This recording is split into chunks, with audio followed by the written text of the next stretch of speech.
Бир Жапаров жакшы, эки Жапаров андан да жакшы болуп атат буюрса. Таң дегенде куштар учуп кетти. Нурланбек Тургунбек уулу. Нурланбек Тургунбекович жок. Нурланбек Тургунбек уулу бийликке жылуу пикирин аябаган саясатчы катары таанымал. Позитивтерди айтсаң эле кошоматчы, пахтакор деген натура деп соц тармак өкүлдөрүнө нааразы болгон жайы бар. Кыргызда жакшы сөз бар. Бир баш жакшы, эки баш андан жакшы дейт. Бир Жапаров жакшы, эки Жапаров андан да жакшы болуп атат буюрса. Ошон үчүн ушул темпти кармаңыздар. Бул кошомат эмес. Быйыл сентябрда болсо Бишкектин четинде Нүзүп бийдин айкелинин ачылыш аземи болуп, спикер анда атайын кызматтын башчысын аталыкка теңеген болчу. Мына генералыбыз Камчыбек Кыдыршаевич мен тамашалап коем кеде азыркынын аталыгы сизсиз деп. Ал эми Нурланбек Тургунбек уулу өзү спикер катары мамлекеттик символикаларды өзгөртүүгө чоң салым кошту. Анын демилгеси менен мамлекеттик туу өзгөрдү. Кийин ырдаганда жеңил болсун деген жүйө менен мамлекеттик гимнди дагы алмаштырууну сунуштады. Бир учурда биздин президентибиз айтпай эле койбойт, бир өлкөгө барды дейт. Биздин гимнди ырдаганда таң дегенде дейт куштар учуп кетти тарапта тургандар.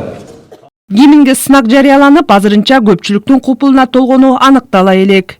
Ал мурунку чакырылышта тил маселесин да байма-бай көтөрүп турду. Башталгыч класстын окуучуларын кыргыз тилинде гана окутууну, чет элдик мультфильмдерди көрсөтүүгө тыюу салууну, Бишкектин райондорунун аталышын кыргызчалоону, балдарга жалаң кыргызча ысым ыйгарууну сунуштаган. Балбак, Чолпон, Жылдыз, Нурбек, жапжакшынакай эле Акылбек. Мына ушундай сонун кыргыздын аттарын эмне үчүн биз арабташтырып же орусчалап же башка тилде коюшубуз керек? Кийин өзү да Шакиев деген фамилиясын Тургунбек уулу кылып өзгөрткөн жана социалдык тармактардагы баракчасына бул көптөн берки кыялы болгонун жазган. Кесиптештерим болсо мындан ары жаңы фамилиясы менен атоого чакырган. Мен Нурлан Тургунбекович эмесмин, мен Нурланбек Тургунбек уулумун. Кыргызча жакшынакай кылып кайрылыңыздар. Сиздерден сураныч. Нурланбек Тургунбек уулу.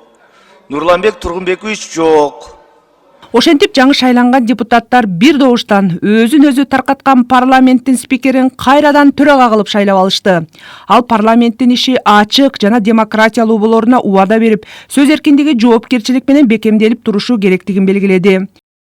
Бирок ошол учурда мына бүгүн урматтуу президентибиз да айтты, өлкөбүздөгү бардык бийлик бутактарында кандай бир кемчиликтер болсо, конструктивдүү сын айтканга биз дайыма өөлгө түзүп беришибиз керек жана ушул бийик трибунадан ошондой элдин үнү айтылып туруш керек.